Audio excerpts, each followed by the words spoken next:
lecture for the AIA convention tomorrow at noon.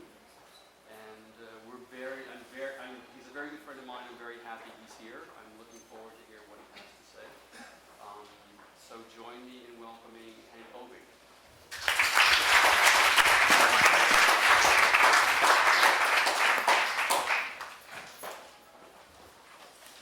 Thanks, Michael. Now, let's see. Yeah, here I am. Who's going to the AIA meeting tomorrow? That's good. Well, you never know. Yeah. I will tweak it around a little. How long do I have an hour? Yeah, we'll see. Hey, this is not Sandy. I'm sure.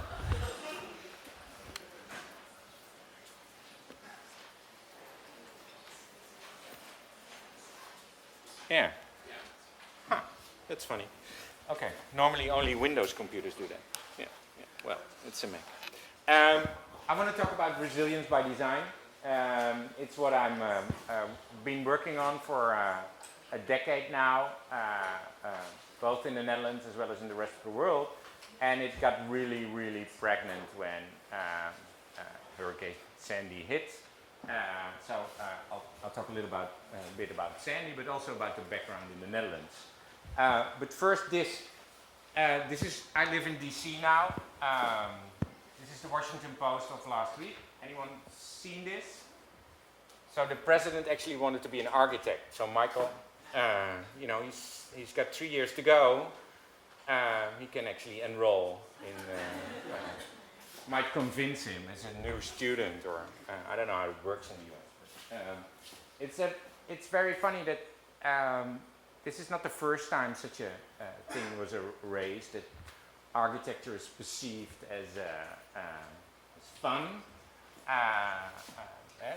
likable, it's creative, but the backside of this comment is that architecture is all about politics.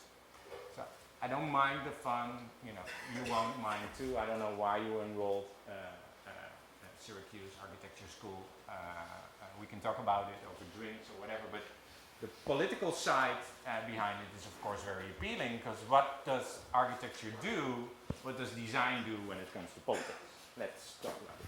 Anyone read this book? Yeah, it's not on the list, the score. This is Island at the Center. This is the history of New York. And I imagine that New York is a little away when you're in Syracuse, but still. Russell Shorto is a New York Times journalist, but he's also director for the John Adams Institute. The John Adams Institute is based in Amsterdam. And John Adams actually was not only president, one of your presidents, he also was the first ambassador for the US in the Netherlands. And he was very much culturally driven. He created a fund to enhance and strengthen the cultural relationship between the Netherlands and the US. And it's still there, and therefore the John Adams Institute actually is focused on it. And Russell found in the New York Library writings from the 1600s, 1700s in Old Dutch about the origin of the city of New York. And he started translating that. He not himself, but he put one researcher on it actually, an old man that was still working there. He found that actually knew how to translate this Old Dutch into English and Dutch. And his whole key line is that New York is New York because the Dutch were there. So I like to talk about the Dutch, and now I'm here, and well, we'll see. I'm in New York too. What's happening? Talk a little bit about the Netherlands, and then try to focus on the US. This is the Netherlands. It's a little flipped. Of course, that is the north, but it's to explain how our country works. It's a pit. It's the end of everything. You see, everything comes down into this place, and this is where we start living. So, dark is below sea level. Light blue is at sea level or above, but flood prone. And that adds up to a little over 60% in that 60%, and you can see this is Amsterdam, The Hague, Rotterdam with the harbor, Utrecht. So this is what we used to call the Randstad. This is where we make our money. This is where most of our people live. So actually below sea level is where we depend on economically, but also demographically, socially, and culturally. And it started like this. So this is again the Netherlands. It's a little wet, you can see. You could actually say the Netherlands is made out of water. We made that water into land. And we call that a polder. And a polder is actually, you build a dike, you pump the water out, and what's left over is land, and you make use of it. And we have still over 3,500 of those. Used to be waters, swamps, lakes, whatever, and now land. And you can actually see that every color is man-made. So except for this, like this weirdish white, the rest is all man-made. So if it hadn't been for architects, designers, engineers, builders, farmers, politicians, and the collaboration between those, we would all have lived in Germany or France. And there's a thing behind it, and that's one thing I want to talk about. It's the collective. It's about collaboration. So one way you can perceive 3,500 polders as an engineering trick or a design effort or both, but it's actually it's the end of the line. The engineering is the end of the line in this, and the design starts up front and goes towards the end. But it starts with people that in 1222, when the Netherlands did not exist as a country, we were a bunch of cities trying to figure out what we were. And people around Utrecht had wet feet, and they pumped the water to the neighbors, and they got into a fight because the neighbors didn't want their water. So they figured out, if we want to survive here, and if we want to build a business here, and we want to raise our kids and families here, and want to be here for at least another generation or perhaps even more, we have to do something about water. And because there was lots of water and there were lots of problems, and they couldn't just move it to the neighbors, they said we need people to help us with it. So they appointed, these were the first elected officials, the first democratic body in the Netherlands, or perhaps in the world, where a group of people of a community got together, elected officials, and said, make sure that we're safe, dry, and can become prosperous.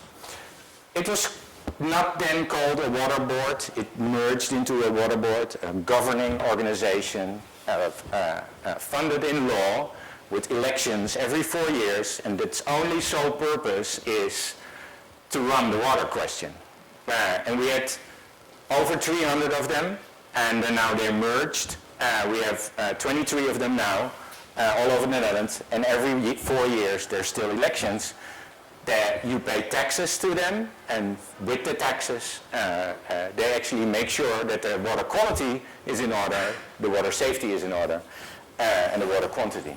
So it's a collaborative model to get the country safe, but they used it to make land out of water by planning and design. So these water boards were not engineer driven. These water boards were not only economic driven. They were actually design driven from the beginning. So they started to develop this is the lake, the Beemster, and this is what it turned out to be. A very parceled out piece of land where not only farmers had their farms and cattle and crops were grown for the city of Amsterdam in this case, but also the rich from Amsterdam had their larger houses or castles around it to go in the weekends and have fun. So we used the new land for the lake went farms for glass houses. And even our national airport, Schiphol, is in the Haarlemmermeer in this case, in a polder. And And it's a scary thing for a new pilot flying over sea, because I mean, you can land in an airport here in the US below sea level, but it's somewhere in the middle, near Salt Lake City. But if you fly over the sea, you see the water, the ocean, and then you hit the dunes, and then behind it you go down as a pilot, and your height meter actually says -6 meters. And I'm not making this up because it looks like a fun story, but actually pilots tell me the first time they do that, especially pilots from abroad, they really find it weird. And it's not, of course. So the whole strategy, while around Utrecht it was very much personally driven, became a strategy for the country to develop a country in such a way that it could prosper. So the Lely plan from 1891, Lely was a famous engineer, actually planned around making more land, better safety for agriculture and people to live in. And of course this fact that we started from scratch with water and nothing, with elected officials and good ideas, built the tradition of planning, design, and thus a perception of architecture in a political framework. I think we're still very proud of that. It's very hard to maintain, but it gave us a legacy and a base for developing the rest of the country. And you see it now still in the way our cities are organized. These cities in the Randstad were all located on places in the network of water, and after that the land was made, and the same goes for the cities around the lake. But something went wrong, of course, because you get, when you're top of your league in planning and design and engineering, and you're safe and you tend to know how to do it, a storm can hit you still very hard. So we had a lot of storms in the ages, in the beginning of the last century, in the 30s, as well as in 1800 and in the 1700s. But the 53 storm of 1953 was different. It was a build-up, and the same goes with hurricanes. If it's a build-up of everything, the moon in the right place, flooding in the right way, wind coming from the right direction, and right is actually wrong, of course, you're in trouble. So, and we didn't have Twitter and social media and internet to warn people. Thousands of people drowned, lost their houses, and the southwestern part of the Netherlands got totally flooded. There's no map of it, but this is the south part of the Netherlands, and these areas until way back in were flooded. And the response was, and it was a weird one actually, and it was not a traditional Dutch one. The response was very reactive, and we critique it now. Although we, of course, cheer it abroad, but well, no, it's not the time now. We critique it a lot because the only action was a reaction in a very engineering way. So we said, let's close it off. And it's because of fear. If you've lost your families, your houses, your constituency, you want to be able to promise safety forever, actually. This will never happen again. So we closed it off. We built dams and dikes, and shortened the coastline. This is what you do. This is the whole coastline. Very fragmented, very complex to protect. It's all below sea level, so you have to build huge dams and dikes around it. But if you just close it off here, you don't have to protect the rest of the system. It's a very engineering approach. It saves lives, but you fuck up ecology because this is all wet, this is all salt. And all of a sudden, it turns into brackish. How about agriculture and the land and the water in the soil. So the whole ecological system changes just because the only thing you do is close the system. We never thought about that, of course. And the adaptive approach we used to have, where sitting together with people, trying to collaborate and find new ways, was traded off with a very hierarchical position, top down, this is what we're going to do, these are the billions of dollars we need, let's execute it. So it was a different one. The Netherlands, I'm not going to... so we shortened the coastline from 750 kilometers to only 50 kilometers. So it's a good thing, economically viable, of course, but everything changed.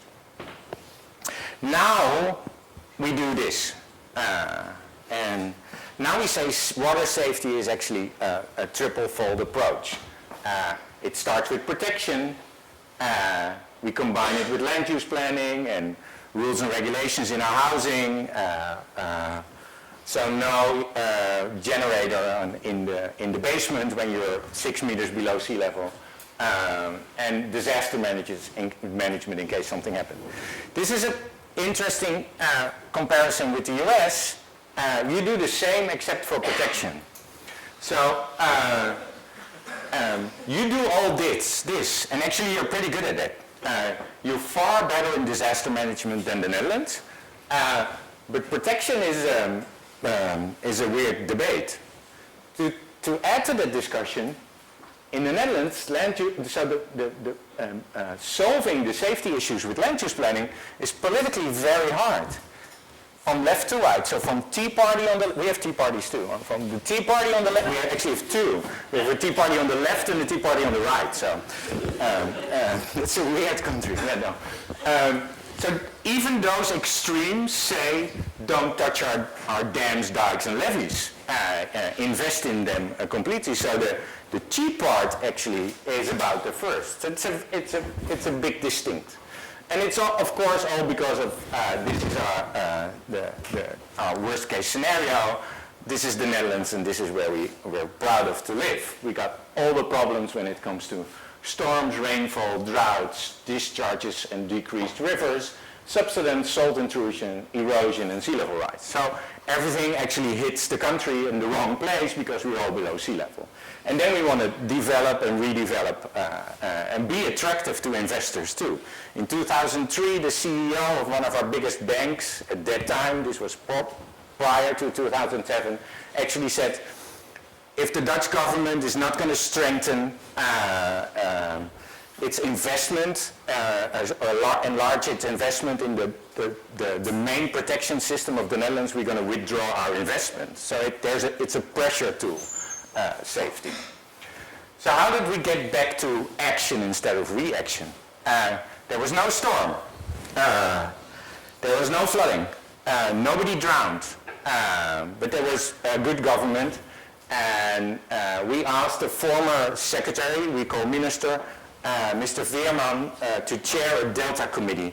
Because we knew, and all the scenarios came out and the research we did, and in 2050, our dams, dikes and levees wouldn't protect us anymore. And investing more in an engineering approach would not bring us prosperity or safety.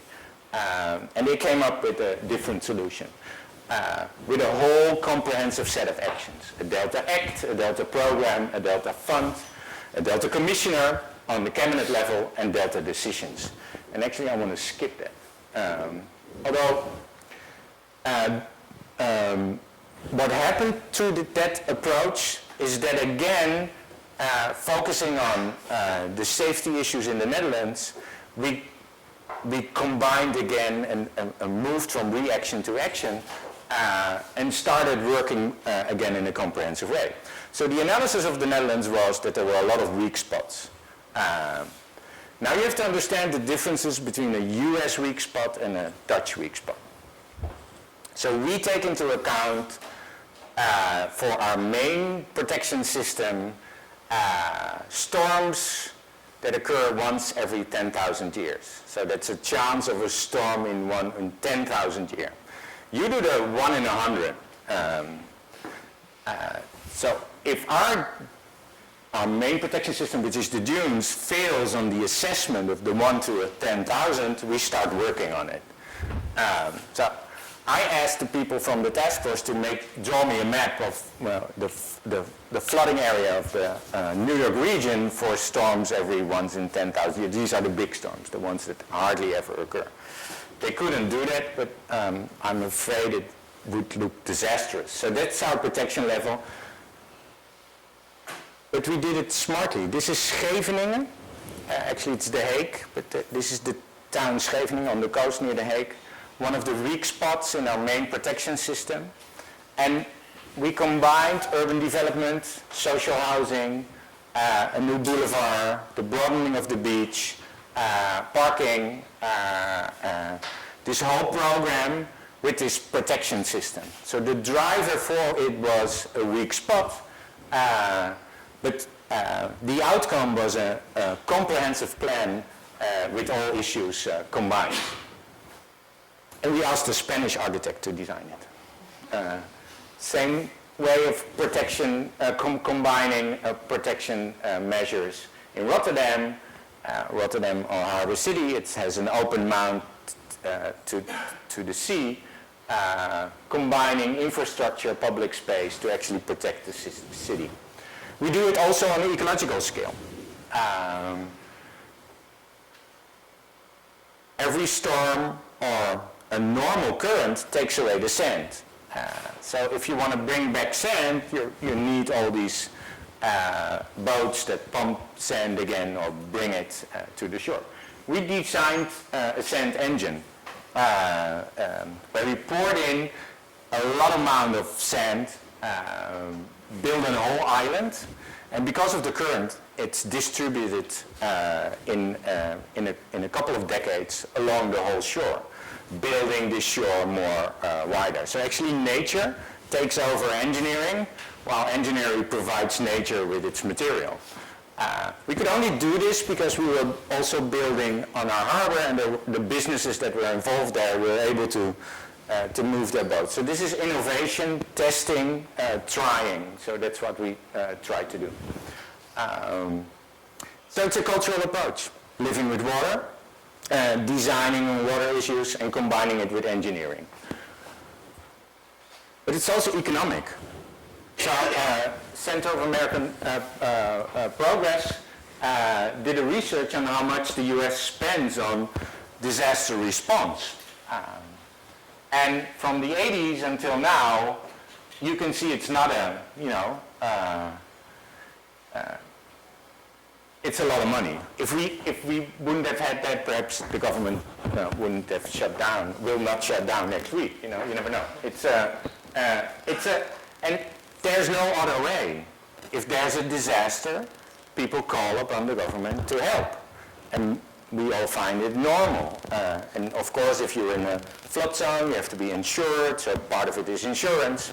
But at the same time, when Sandy hit, it was a $70 billion hurricane, and that's a lot of money. You won't get it only through private funding. So government spending, that means taxpayers' dollars go into response.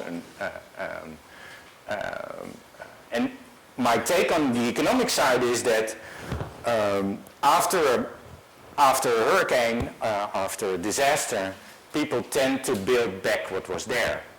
And it's a logical reaction. You want to live in the house you just left, or you want to work in the business that was there before.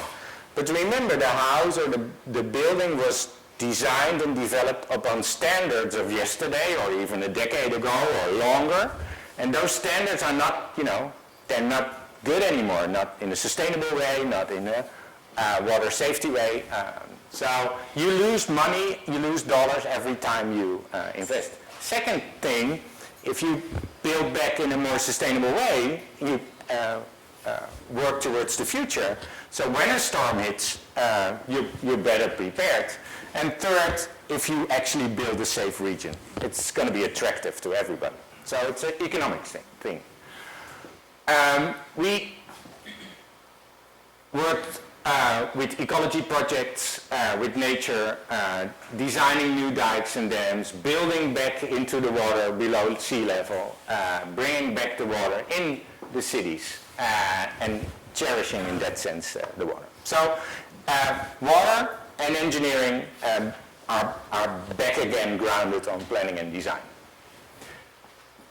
Now about planning and design in the Netherlands. So it's not only about water. We're a small country. We knew how to plan and design. And this is an image of Cornelis van Eester and Jacoba Mulder. Cornelis van Eester, a very famous urban planner and designer.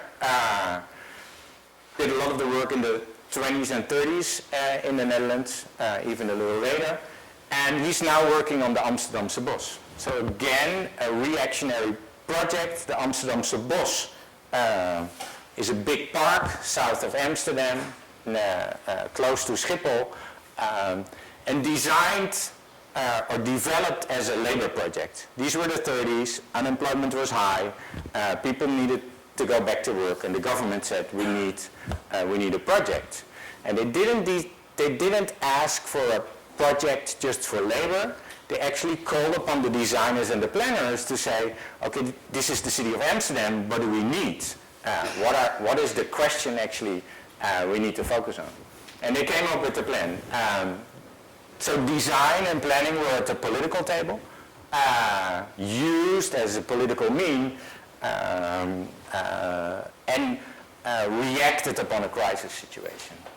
Third, why I showed a picture is that Jacoba Mulder excused herself when this picture was published at that time because she wasn't wearing a white coat, and design and planning were perceived as science in those days. And after the design came the making, people building it, and now the park is what it is. So this part of designing actually built our cities. It built the old cities till the way they were, and it built our new cities. The Netherlands grew from this highly rural country with some cities that were the nodes to a very dense country, one of the densest countries in the world. But you can still see it's a network of cities. So our planning efforts to secure and prevent suburbanization, although we have a lot of suburbanization, it's still different than when you look to Belgium. So you can see the border, and the fragmented way of planning in Belgium is totally different than the concentrated way the Dutch planned.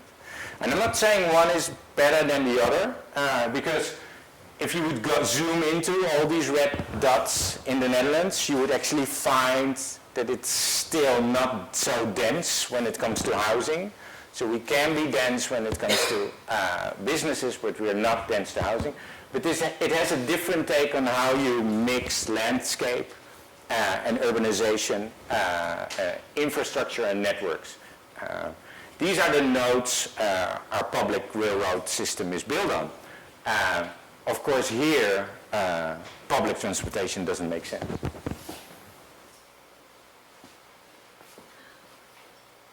Design plays a critical role in planning. Design plays a critical role when it comes to developing a future.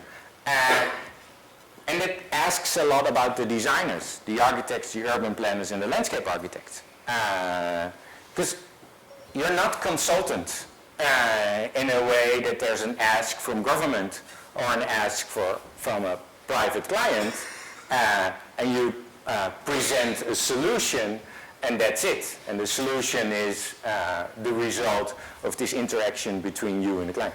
Now you have an opinion, but you also have a moral obligation. Not in the sense that you preach or be a politician, but you actually make stuff the world is made of. You create tangible solutions that, added all together, are about where we live. And it's a it's a very responsible job. You can't go about it and say, well, I'll design solutions, whatever my client wants. There's a conscious thing. And it depends on what type of agenda this design actually functions in. So in the Netherlands, it's a different thing than in the US, but design can play a critical role when it comes to politics. The other side is also true. If you don't marry if you don't marry in a good sense with the political agenda, it's going to be very hard to make a difference as a designer. So design can be political. This is an example of a OMA project. I'm not saying that OMA projects are always political, but this one is.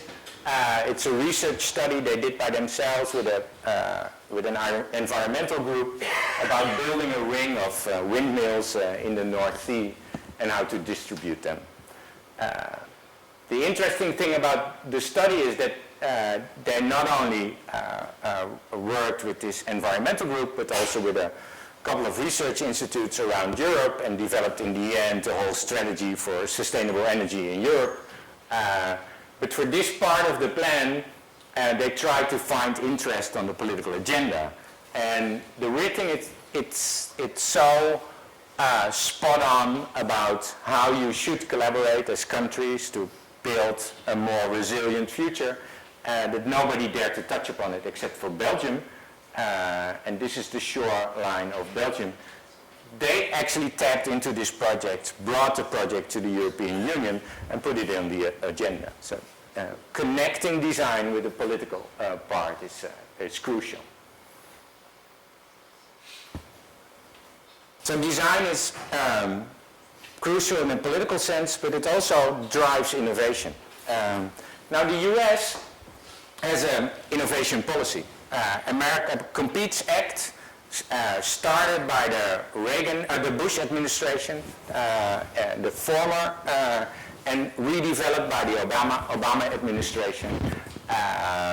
Actually focuses very much on innovation. And one of the ways to do that is about prizes. So the White House Office of Science and Technology Policy cherishes prizes. And what they say is actually, if we define the problems in the US, in society, being them social or cultural, we throw them out and businesses will actually work on them. They can establish an ambitious goal without having to predict which team. They reach beyond the usual suspect, out of discipline perspectives to bear, and increase cost effectiveness. These are all the formal ways of a prize.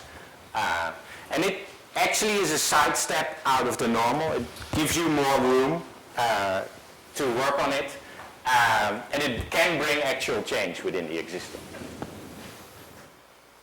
We do that too.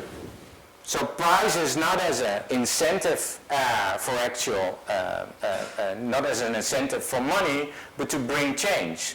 Because it takes a sidestep out of the normal. You're not bothered by the normal relationships. You can take a little detour. And in this detour find enough time and reflection and collaboration to build innovation. When Sandy hit the East Coast, President Obama installed the Hurricane Sandy Rebuilding Task Force and asked Secretary Donovan to chair. And Secretary Donovan came to me in the Netherlands, where I was then responsible for water safety and planning, and I toured him around, and we got talking on how to deal with the aftermath of Sandy. And one thing was, of course, getting help on the ground as soon as possible. But the second thing was, how are you going to build back in a better way? How are you going to drive innovation and set a new standard? And one conclusion was design, architecture, planning, and landscape architecture as a means to drive innovation. But the other was this process of long-term planning would never be installed in the normal way. So we needed a moment out of the normal negotiations, a sidestep out of the formal to create room for this innovation. So we said, let's build a competition. This is New York after the storm. and we wanted to make use of the momentum. Every aspect in life has a physical impact, social, cultural, ecological. And it's this physical impact that makes design and planning so relevant. And we know this impact is different in every place in the world, but at the same time, the generic questions of climate change, demographic change, economic change are worldwide. So the impact of these generic issues is everywhere different. And we have to deliver that way of working on it in a very comprehensive sense. Is that if this is the political framework of a reactionary way where Sandy hit and you respond and build back what was there, then planning and design can actually broaden the lens of how to deal and cope with it. It will look back because it will focus on what was there and how it worked. But it also will look to the future with scenarios and ways how to develop innovation. And this is the time frame that actually builds enough tension for solutions of today. And this is not about the normal actors in place and the formal. You have to take this side step to get other people in a better relationship. So if we focus on the challenges that are there, and we compare them with the solutions that are there now in policies and in rules and regulations, there's a huge disconnect. And it's the thinking again is that the collaboration is actually the way out for innovation, that the collaboration is actually the connector for design. So these actors in this collaboration can make the difference and can connect not solutions to the problems, but a process of building innovations that will build solutions that will stand for a longer time.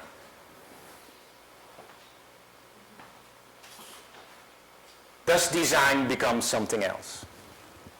It becomes because it uses this widening, this sidestep out of reality, this reflection upon the normal relations, and again, bringing these innovative solutions in the normal situation. Design functions as a Trojan horse. And it's in the middle. It's the intermediary between the formal and the informal. It creates the room to actually be reflective. It can only work through the alliance, through this collaboration. So when we started in 1222 with that collaboration, we never knew that we were so spot on, that was the way. Even today, it's the only way to perceive. Secretary Donovan asked me to join the Hurricane Sandy Rebuilding Task Force just for that, for bringing an innovative process, bringing in a process for innovation, and it could be an innovative process, of course, to work on long-term planning for setting a new standard. President Obama acknowledged that the Sandy approach with the task force set the new standard. And one of the things of that approach was Rebuild by Design. Rebuild by Design is Hurricane Sandy's Rebuilding Task Force design competition. And it's the contrary of the competition policy of the White House Office of Science and Technology. That policy is about, here's a problem, we throw it at society and deliver us solutions. Where we said, with Rebuild by Design, this region is so big, it's so complex, we don't know a problem, so we can't ask you to deliver us a solution. We will need the best minds of the world to define with us through a design research what those issues are, and at the same time, through this research, define those key opportunities or key projects that will have a regional impact when we will work on them. So Rebuild by Design is started June 20th. It was launched, and it started with not with an RFP, but with an RFQ, so a request for qualifications, and we wanted interdisciplinary teams. interdisciplinary teams, meaning scientists, engineers, architects, urban designers, and landscape architects, but also artists, sociologists, economists, and ecologists. So we wanted the whole range of experts. Politicians could be part of these coalitions, to bring in the best minds to do research on the sandy affected region, pin down in different perspectives what the issues were, but also pin down where the key vulnerabilities are, compiled and to work on then to make a regional difference. This competition is now underway. This morning I met again with the 10 teams. We have 184 people. We have 12 universities and schools of architecture among them. They're from more than 15 countries. And the day the design teams were supposed to submit their proposals, I woke up in the morning and I had 2 in my mailbox. One was from a concrete company, and they just gave me their PDF of products, and the other was of an artist somewhere from Arizona who didn't know anything about climate change or design, but thought rebuild by design, that's cool, I'm going to send my portfolio. End of the day, we had 148, luckily, and we selected 10, and they're now working on it. First thing is this better understanding, strengthening the collaboration, ignite innovation, and address on-the-ground project. It's regional, and it's very hard to stay regional. And we asked the teams to look at in 4 ways to this region. The small coastal communities, which of course are different. High-density urban environments, like the city of New York or New York Harbor. The ecological system of waterways and system. And the unexpected, because there could be a whole bucket of looking at this region, more infrastructure, more on energy or other. So every team picked, and we picked 10 teams that cover the whole range of perspectives of looking at it. They're working now on the analysis. They will present that on October 28th. Then they will also present 3 to 5 opportunities to focus on. We will select 1 per team. They will design on it until March, and then we will present the designs. And this is not about one winner, this competition. Actually, these 10 teams won out of the 148. Because in the end, if all designs are viable, and we're not sure, but suppose they are, so they drive innovation, set a new standard, at the same time have support on the ground, and can be implemented, we will provide federal dollars to actually implement these 10 projects. This is the phasing. And this is where we are now. Someone made this drawing where we are. It's the worst drawing, of course, ever. And this whole design process is facilitated by New York University's Institute for Public Knowledge, and we were talking about the process. And these design teams are working now on these 30 to 50 design opportunities. And at the same time, and at the end, we will select 10 of them. At the same time, there's a research team looking at what the designers and these design teams are doing, and they all take a different approach. More ecological, more urban, more social, more resilience, more risk, more economic driven. And then there's this question what the regional scale is, and then the rest of the picture were all the actors, the zillion of actors in the region. So we go out to New Jersey, to the coast, and talk to people who lost their homes, or to the mayors, and we go to Staten Island, Long Island, or Connecticut. So finding a way to build a comprehensive analysis is terrible, of course. So the matrix we work in is that the 10 teams work by themselves, but at the same time work together. Because this regional approach for the whole region actually delivers insight in how to select, in the end, the projects that will go forward. So don't mind that. So in that sense, the design competition is the Trojan horse for the federal government.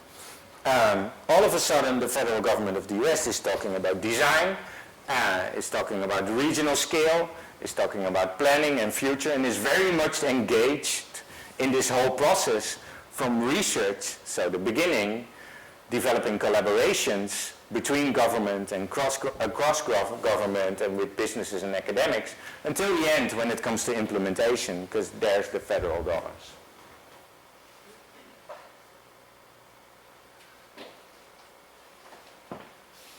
So in that sense, innovation was driven by disaster. Collaboration was driven by disaster, and design made the difference.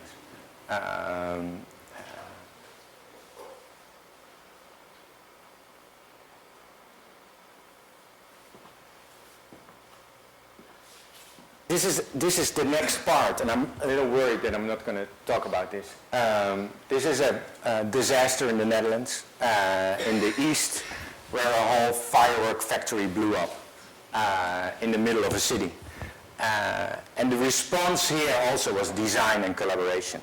But I think we're at the hour.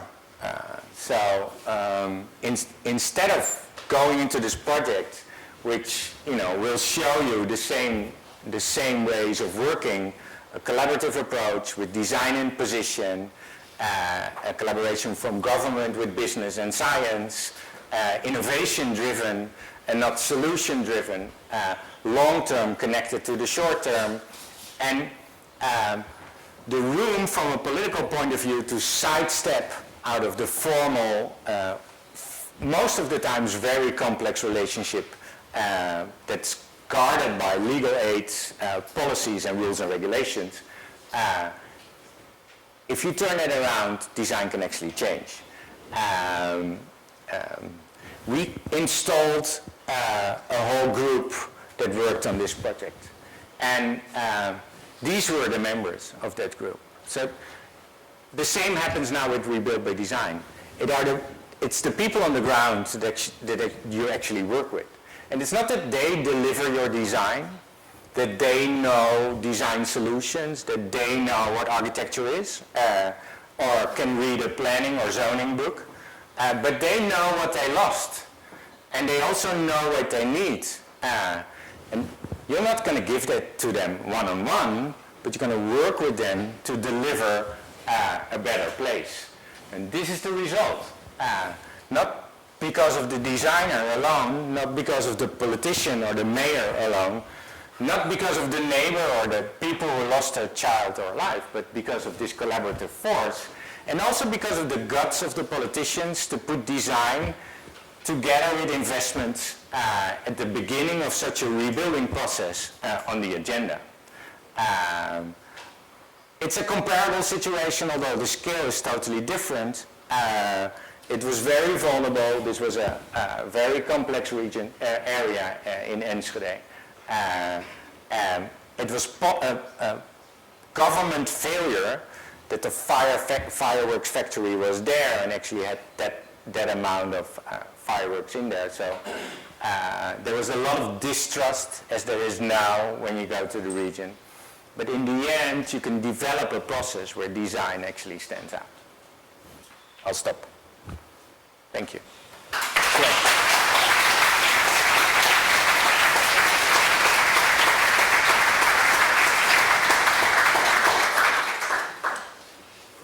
Questions? Yeah, any questions? Yeah. Yes. So, having worked in the Netherlands, where it sounded like the strategy was to prevent any eventual disaster, right? Using the 10,000 to 1 metric as your standard. And having worked in the United States, where with 100 to 1, it almost ensures that disaster will strike, but the government stands ready to intervene aggressively to recover that area. Which one to you seems like a better use of tax dollars? The combination. Yeah. Both? Yeah, because it's very hard to predict a future. And a storm that builds, the Netherlands never had a Sandy. So it's easy to say, we're good. But there, we do modeling. Sandy would have been very disastrous for the Netherlands. So it's not only about building this dike, but also the whole system. And it's going to be very hard to protect everything. So the politicians, so my minister in the Netherlands, minister's secretary, actually says, we forget to be prepared. And it's a cultural thing again that grew out of our culture. So if you ask a kid that lives 7 meters below sea level, he knows where he lives or she, but he or she doesn't know that it's, something might happen. So the combination of course, there's a question when it comes to dollars. Is it too much you spend when you both are protected and at the same time ready to respond? We do calculations on that, actually. We actually say a human life is so many dollars. It's a little scary once you have that, when you write that down. It's about $1 million, a little less. It's of course, but there's an estimate. So we actually say if there's like 40,000 people living in this region that are affected by a breach in a dam or a dike, how much money should we spend on protecting them? So we just do the math. So then we cover one, and at the same time we try to invest in the third layer, saying, okay, but we also have to be ready and prepared. So the combination is actually, you can do a cost-benefit analysis on it. It looks a little weird, but it's possible. And then the combination is the strongest one when it comes to tax dollars. But it's also a little, asks a little courage and a different take. When I was on the Jersey Shore, talking to a group of citizens that lost their houses and that were rebuilding, and we had a group of people in the room, and everybody's talking, and I just asked, and I said, well, you could combine your efforts. Perhaps, if everybody's, raising their house, but not protecting, let's take all the money and combine it and protect. They said, well, that's socialism. We don't do that in the US, combining efforts. Well, that's not true. Were not my words. But in some places, it's very hard to bring this collaboration. So I think, especially here in the US and after Sandy, but also we worked after Katrina and Irene, and there's going to be more hurricanes in the future, hopefully not the near one.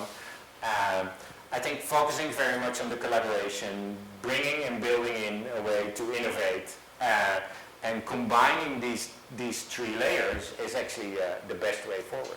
But it's hard. Yeah. Other question? Yeah. Thank you for that. It was really nice to listen to the way in which this comes about. I'm really interested in, so you spoke at length about identifying the process through which one begins to ask what a design research question is. But what I'm missing is, after and of course you have all of this in place, you've just not told us, or I didn't get it, is after the 10 teams have put in their proposals, what is the process by which you begin some form of evaluation? How do you know one is better than the other? How do you sort of begin to choose? And then how are these things tied into not just financial models of realization, but also all kinds of other cultural things, like for example, this kind of phobia about deeming things socialism, whatever it is, but there are cultural nuances that sometimes override financial models. So I talked just briefly about Rebuild by Design. What happens, the teams deliver in the end of the research phase.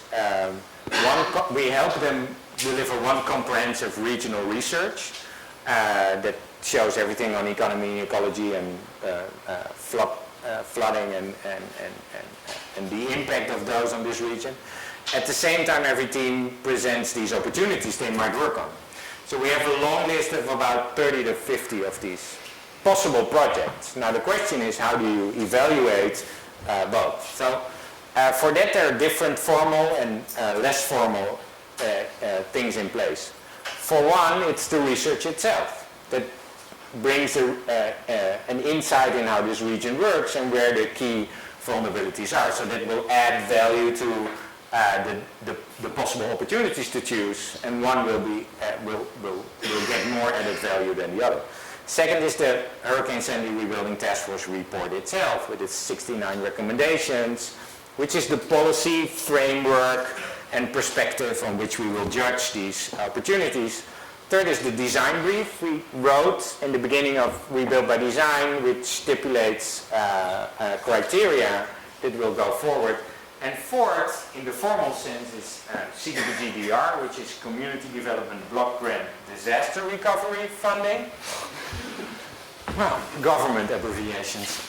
This is this huge chunk of 15 billion federal dollars that go to rebuilding in this region.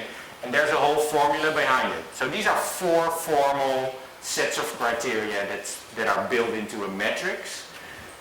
But we need the other part. So we now work with public meetings every week, and they add, and we write them down, and we find, the best lines. Then there's public meetings for the presentations, and people will get Google Forms to fill out for both a quantitative and a qualitative analysis. Then there's an advisory group of politicians, so all mayors and the governors of this region will be able to have their say on it. There's a research advisory group consisting of researchers that have these colored blue arrows, with their different take on it. And then there's a jury chaired by the secretary with specialists from both architecture as well as policy, more climate-driven or more design-driven, so it's a wide range of people. So all these factors, are added in. It's this big second matrix. So the first matrix is more formal, the second is more opinional. We bring it down together, and then these 30 to 50 are graded. Then we have the mayors there, and the design teams, and the federal government, so Secretary Donovan, to say, okay, if these 2 from your team float, these are the ones to choose from, which is the most viable? Because in the end, these 30 and 50 are already a selection. So they should all be viable, but one is less than the other. So selecting out of them is a process of a formal evaluation, an informal evaluation, and a conversation.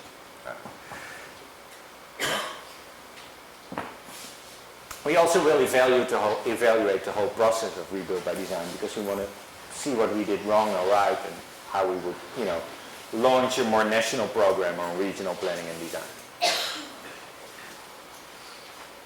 Yes? Yeah, thank you very much for the talk. I'm curious I'm all for one to, get architecture students to start to see how we can participate in some of these discussions, and it's not just focused on engineering side of things. And so with this kind of idea of collaboration, when you're trying to bring all these constituents together, I'm doing some research and having my students research just some areas along the New Jersey shore. These are tiny little towns. They can't even come to a consensus about what they should do just with their beachfront. So I'm just curious, how in the world do you start to bring all these entities together? Who gets the final say? Or how is it going to be structured to actually see it implemented? The big question with this is always who has the final say, and what I'm more interested in, although I will answer both, is how do we build up enough information so the final say is not like a top-down decision without knowledge, but actually a very well-informed, part of a very well-informed process, so there's no way out. So what I just explained is that if Secretary Donovan in the end has to choose these 10 opportunities, he can't move anywhere. So if he wants to decide differently, he has to explain to not only the politicians, but also the researchers and the design teams, me and others, that he will not. So you have to build a process that it's possible. To your question, how do you start? It's very hard. Because every place in this region, let's just focus for now, because this is a little more easy, because it's one place, although it was very tough. Every place is different. So if you go to Sandy Hook or South Beach or Long Island, Staten Island, Jamaica Bay, or Bridgeport, Connecticut, or New York City, Hoboken, Jersey City, whatever. I mean, everywhere there's a different political and a different cultural and a different societal situation. But also, everywhere, the impact of Sandy was different. To be honest, New York City was of course hit hard, but most of the people who live in New York City never witnessed anything from Sandy in the aftermath. Because the amount of people that were affected is a big chunk, but there's so many people living there that percentage-wise, it's, The mayoral race is on. No one sentence about Sandy. Nobody knows what de Blasio or Loda think about Sandy and the aftermath, or the SUR report that New York City, the Mayor Bloomberg came on. We just don't know, because they don't talk about it. And we find it a big thing for such a big city, but we don't know if they shove the SUR report in the basement or actually will start implementing those projects. So this region is different from all sides. So you have to be very flexible in the process you develop. So what we do is we can't go everywhere, although the teams go everywhere and we go everywhere, but we facilitate regional visits and we reach out to community groups a lot of the times. So we have a whole network of, and it's not only Occupy Sandy, so very informal, but also more formal community groups that are out there. And we work with them to develop a public program. So the public program now in the research phase is again different than in the design phase. So for now, it's very much focused on engaging and getting as much information from the public to the designers, at the same time making sure that the public in this region knows what we're doing. And it goes far. We were cooking in a soup kitchen last week, because the food was good, but this soup kitchen had 10 people prior to Sandy. Now it's 200 people, and this is almost a year after. And these are small towns, but these 190 extra people are still not having a home, are still staying with friends or family, or in barracks. So going out, finding a coalition on the ground. This is one. Second, and that's also an answer to your question, is after the design teams actually have a selected project and they will design on it, one of the key criteria to judge them is they will have to, and we facilitate that, they will have to build a coalition from start. And not only with the mayoral office, but some of these design teams actually work on a sub-regional scale. So they will have 4 mayors, the governor, but also these community groups, people on the ground, to get into an inner circle and a little less inner circle. And we will facilitate that. This whole process is developed to make sure that these designs are not only innovative and groundbreaking and try to change some of the policies and rules and regulations that are out there to actually build towards this next standard, but also can have the support so that innovation is supported by local people. And that change is not coming from a design, but change is coming through this collaboration. This is going to be the hard part, of course, but we will try to do it as good as possible, of course. Last question? Yes. I was wondering if you could talk a little bit about funding is for the project. Is it funded through implementation at this point, or just through the research and development phase? So there's two ways of talking about funding. One is implementation funding, which is depending on the type of project. Secretary Donovan always talks about billions. Well, we haven't said that yet formally, but the CDBG-DR, so this community development, this block grant, disaster recovery funding, there's a lot of money there to actually make sure that we can implement. At the same time, we say, we don't mind other federal agencies or private investors to engage, so we can add to the pot. The process, this process of rebuild by design, cannot be funded by the government. So this is for me the weird, you come from the Netherlands, you think, well, it's a cool process development, let's fund it. No way, there's no funding within the federal. Congress would never allow this. So they do allow funding innovative projects, they will not allow funding me or the process. So I'm a fundraiser now. I never thought I would ever do that. So building, and this was very good, building this idea of rebuild by design and developing the process of research, and so outreach, research, design and implementation. We reached out to philanthropic organizations like the Rockefeller Foundation or Hearst or JPB, Deutsche Bank, so, all these groups out there, and started talking about it. And actually that conversation built up so much support that in reaction to that, federal government actually embraced the whole idea of rebuild by design and said, well, if the world wants it, well, we should want it too. And Rockefeller Foundation in the end funded $3 million and smaller foundations added to that amount. So we can pay the teams for every phase.